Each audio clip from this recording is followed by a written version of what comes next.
ministre, lui, il est toujours dans une situation de rêve parce qu'il ignore sérieusement la situation du pays, parce qu'il a été exilé un peu en France où il a vécu pendant longtemps. C'est pourquoi il a ignoré royalement la situation du pays.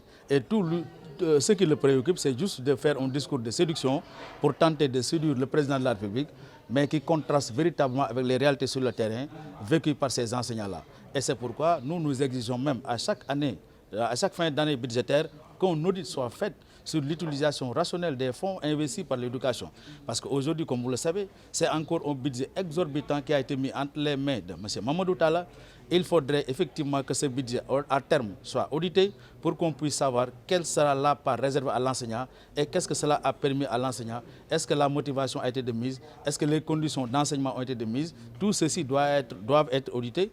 Et c'est pourquoi donc nous pensons que le ministre il est dans une situation de rêve. Mais oui, il est évident que l'État n'est pas animé de bonne volonté. Parce qu'à chaque fois que l'État parle de rencontre, c'est pour amuser de la galerie et tourner en dérision les autres. Et c'est la raison pour laquelle nous pensons qu'à l'heure actuelle, il faudrait que tout enseignant se mobilise. L'union sacrée doit être scellée autour de l'essentiel. Parce que ce qui nous divise là ne doit plus être le cas. Et de ce point de vue, nous lançons ici un appel vibrant à tous les enseignants du Sénégal, où qu'ils se trouvent, de s'unir, parce que unir fera la force des syndicats. Et de ce point de vue, le gouvernement va fléchir et nous aurons gain de cause.